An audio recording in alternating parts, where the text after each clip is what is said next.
ఈ రోజు వేకెన్సీ వచ్చేసరికి లీడ్ కంపెనీ నుంచి ఈ యొక్క వేకెన్సీ అనేది రావడం జరిగింది. ఇండియాను నడిపించండి అనేసి కూడా చెప్పడం జరుగుతుంది అనమాట. డేటా అనలిస్టిక్స్ రిమోట్ ఇంటర్న్ గా మీరైతే ఇక్కడ వర్క్ చేయాల్సి ఉంటుంది. ఈ యొక్క కంపెనీ మనకి భారతదేశంలోనే ఉంటుంది అనమాట. ఒక రోజు క్రితమే ఈ యొక్క వేకెన్సీ అనేది తీయడం జరిగింది. 100 మందికి పైగా దరఖాస్తు పైన క్లిక్ చేసి ఇప్పటి వరకు అప్లై చేసుకోవడం అనేది కూడా జరిగింది అనమాట. ఈ యొక్క వేకెన్సీ అనేది లింక్డ్ఇన్ ద్వారా మనకి ఈ యొక్క వేకెన్సీ అనేది రిలీజ్ చేయడం జరిగింది. రిమోట్ అనేసి ఇవ్వడం జరిగింది, అంటే మీరు ఇంటి దగ్గర ఉండి వర్క్ అనేది చేసుకోవచ్చు. ఫుల్ టైం వర్క్ అనమాట అది కూడా. సో ఎలా అప్లై చేయాలనేది కూడా వీడియోని ఎండ్ వరకు చూస్తే మీకు అర్థమవుతుంది, కాబట్టి ఎండ్ వరకు చూడండి, ఎక్కడ స్కిప్ చేయకుండా. అలాగే మీ ప్రొఫైల్ మరియు రెజ్యూమ్ ఈ ఉద్యోగానికి ఎలా సరిపోతాయి అనేసి చెప్పడం జరుగుతుంది. ఈ ఉద్యోగానికి తగ్గట్టుగా నా రెజ్యూమ్ను ఎలా తయారు చేసుకోవచ్చు అనేది ఇవ్వడం జరిగింది. అంటే ఈ ఉద్యోగానికి తగ్గట్టుగా మీ యొక్క రెజ్యూమ్ అనేది ఒక అప్డేటెడ్ రెజ్యూమ్ అనేది తయారు చేసుకోవాలి. అది కూడా మీరు విత్ ఇన్ 4 months లేదా 5 months అప్డేటెడ్గా ఉండే విధంగా చూసుకోవాలన్నమాట.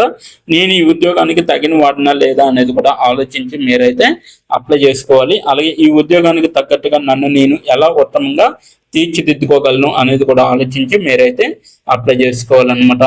అలాగే ఉద్యోగం గురించి చూసుకుంటే స్థానం వచ్చేసరికి డేటా అనలిస్ట్ ఇంటర్నల్గా మీరైతే ఫుల్ టైం వర్క్గా మీరైతే చేస్తారనమాట. కంపెనీ నేమ్ వచ్చేసరికి లీడ్ ఇండియా అనేసి ఇవ్వడం జరిగింది. అలాగే స్థానం వచ్చేసరికి రిమోట్. అలాగే స్టైఫండ్ వచ్చేసరికి పర్ మంత్ 25,000 అనేది ఇవ్వడం జరుగుతుంది.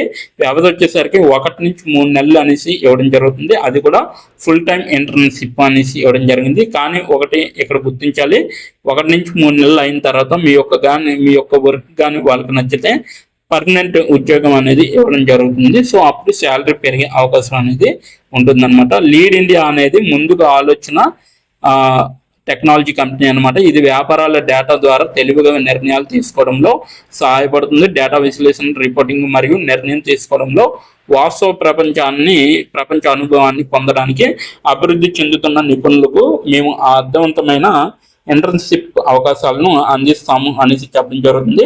పాత్ర అవలోకనం వచ్చేసరికి వ్యాపార డేటాను సేకరించడం, విశ్లేషించడం మరియు దృశ్యమానం చేయడంలో మా డేటా మరియు ఉత్పత్తి బృందాలకు మద్దతు ఇవ్వడానికి మేము డేటా అనలిస్ట్ ఇంటర్నెస్ కోసం కోరుతున్నాము అనేసి చెప్పడం జరుగుతుంది. సంఖ్యలతో పనిచేయడం, ధోరణులను గుర్తించడం మరియు డేటాను కార్యాచరణ అంతర్దృష్టులుగా మార్చడం అనేది ఆనందించే వ్యక్తులకు ఈ ఇంటర్న్షిప్ అనువైనది అనేసి చెప్పడం జరుగుతుంది. కీలక బాధ్యతలు చేసుకుంటే నమూనాలు, ధోరణులు మరియు అంతర్దృష్టులను వెలికి తీసేందుకు పెద్ద డేటా సెట్లను విశ్లేషించే విధంగా ఉండాలి. ఎక్సెల్, పవర్ BI లేదా టేబుల్ వంటి సాధనాలను ఉపయోగించి డాష్బోర్డులను మరియు నివేదికలను సృష్టించే విధంగా ఉండాలి. డేటా వెలికితను మరియు విశ్లేషణ కోసం SQL పేజీలను రాసి ఆటోమేట్ చేసే విధంగా ఉండాలి. డేటా క్లీనింగ్, ప్రీ ప్రాసెసింగ్ మరియు ధృవీకరణలో సహాయం చేసే విధంగా ఉండాలి. డేటా ఆధారిత నిర్ణయాలకు మద్దతు ఇవ్వడానికి క్రాస్ ఫంక్షనల్ బృందాలతో సహకరించే విధంగా ఉండాలి. డాక్యుమెంట్ పరిశోధనలు మరియు వాటాదారులకు అంతర్దృష్టులను అందించే విధంగా ఉండాలి. మేము వెతుకుతున్న నైపుణ్యాలు వచ్చేసరికి బలమైన విశ్లేషణాత్మక మరియు సమస్య పరిష్కార నైపుణ్యాలు అనేవి చాలా అవసరం. SQL మరియు డేటా విజువలైజేషన్ సాధనాలు, పవర్ BI, టేబుల్ లేదా ఎక్సెల్ ప్రాథమిక జ్ఞానం అనేది అవసరం. డేటా విశ్లేషణ, పాండస్, మ్యాట్ప్రోబిలిటీ కోసం పైథాన్తో పరిచయం ఉండటం ఒక ప్లస్ అనమాట. మంచి కమ్యూనికేషన్ మరియు ప్రెజెంటేషన్ నైపుణ్యాలు అనేవి అవసరం. నేర్చుకోవడానికి మరియు ఎదగడానికి సంసిద్ధంతో వివరాలపై దృష్టి పెట్టడం అనేది కూడా అవసరం అన్నమాట. సో మీరు ఏం పొందుతారంటే నెలకు 25,000 స్టైఫండ్ అనేది మీకు లభిస్తుంది. అలాగే డేటా విశ్లేషణ మరియు రిపోర్టింగ్లో వాస్తవ ప్రపంచ అనుభవం అనేది లభిస్తుంది. అనుభవజ్ఞులైన విశ్లేషకులు మరియు డెవలపర్ల నుండి మార్గదర్శకత్వం అనేది లభిస్తుంది. రిమోట్ ఫస్ట్ సహకార పని వాతావరణం, అలాగే పనితీరు ఆధారంగా ప్రీ ప్లేస్మెంట్ ఆఫర్ అనేది లభిస్తుంది అనమాట మీకు. సో ఇది మొత్తం నోటిఫికేషన్ యొక్క పూర్తి వివరాలు. సో ఇప్పుడు ఎలా అప్లై చేయాలంటే నేను ఇచ్చిన లింక్ డిస్క్రిప్షన్ బాక్స్లో మీకైతే లింక్ అనేది ప్రొవైడ్ చేయడం జరిగింది. అక్కడికి వెళ్ళి మీరు డైరెక్ట్గా అప్లై చేసుకోవచ్చు. ఇప్పుడు ఎలా అప్లై చేయాలో నేను వివరంగా చెప్పడం జరుగుతుంది. ఎక్కడ స్కిప్ చేయకుండా వీడియోని ఎండ్ వరకు చూడండి. ఇప్పుడు ఎలా అప్లై చేయాలో మనం తెలుసుకుందాం. డిస్క్రిప్షన్ బాక్స్లో ఇచ్చిన లింక్ మీరు ఓపెన్ చేయగానే మీకు ఈ విధంగా నోటిఫికేషన్ అనేది ఓపెన్ అవుతుంది. ఇక్కడ మీరు ఈజీ అప్లై పైన క్లిక్ చేస్తే మనకి నెక్స్ట్ పేజీ అనేది ఓపెన్ అవుతుంది. ఇక్కడ నెక్స్ట్ పేజీలో అప్లై టు అని ఉంది కదా, అక్కడ దాని పక్కన కంపెనీ నేమ్ అనేది రావడం జరుగుతుంది. ఏ కంపెనీకి అయితే అప్లై చేస్తున్నారో ఆ యొక్క కంపెనీ నేమ్ అనేది రావడం జరుగుతుంది.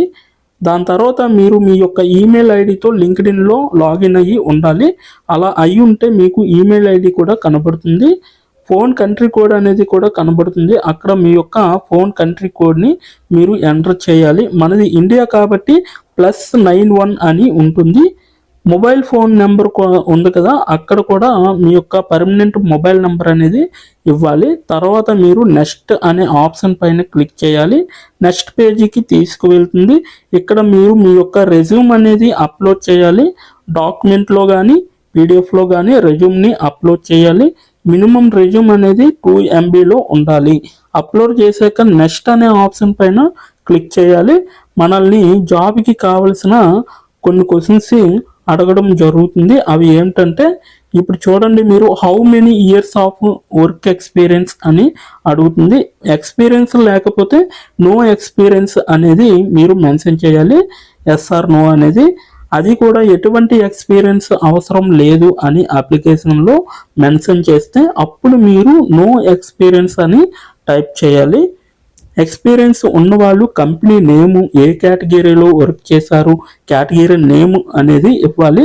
కంపెనీలో ఎప్పుడైతే జాయిన్ అయ్యారో స్టార్ట్ డేట్ అనేది ఇవ్వాలి. మీరు ఎప్పుడు మానివేశారో అంటే ఆ కంపెనీ నుంచి మీరు ఎప్పుడు లీవ్ అయ్యారో ఎండ్ డేట్ కూడా మీరు ఇవ్వాలి.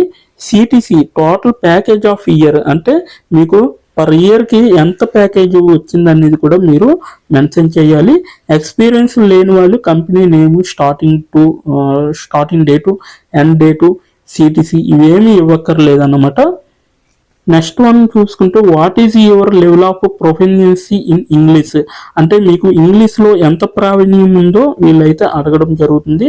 ఎక్సలెంట్ అయితే ఎక్సలెంట్, గుడ్ అయితే గుడ్, యావరేజ్ అయితే యావరేజ్, బిలో యావరేజ్ అయితే బిలో యావరేజ్, ఇలా ఇచ్చిన పాయింట్స్లో ఏ ఒక ఆప్షన్ని మీరు సెలెక్ట్ చేసుకొని మీరైతే అక్కడ మెన్షన్ చేయాలి.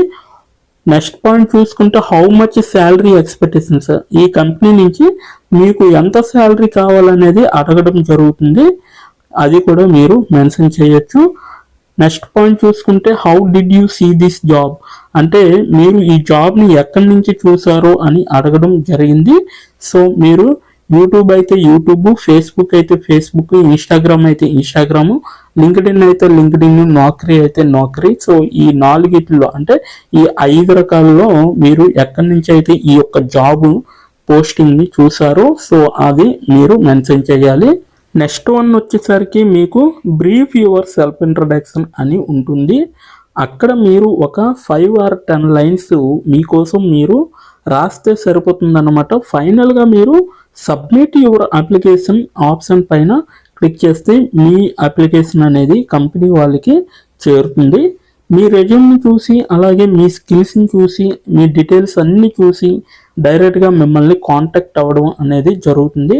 లేదా మీరిచ్చిన ఈమెయిల్కి ఇంటర్వ్యూ మెయిల్ పంపడం జరుగుతుంది అన్నమాట. అలాగే మీరు ఎప్పటికప్పుడు మీ యొక్క ఈమెయిల్ని చెక్ చేసుకోవాలి. సో ఇదన్నమాట మొత్తం అప్లై చేయవలసిన ప్రాసెస్. నోటిఫికేషన్ పూర్తి డీటెయిల్స్ చూస్తారు కదా, ఇంకెందుకు ఆలస్యం, వెంటనే అప్లై చేసుకోండి. ప్రతి ఒక్కరు కూడా ఈ నోటిఫికేషన్కి అప్లై చేసుకుంటారని కోరుకుంటున్నాను. ఇప్పటి వరకు ఈ వీడియోని చూసిన ప్రతి ఒక్కరికి చాలా థ్యాంక్స్ ఫర్ వాచింగ్.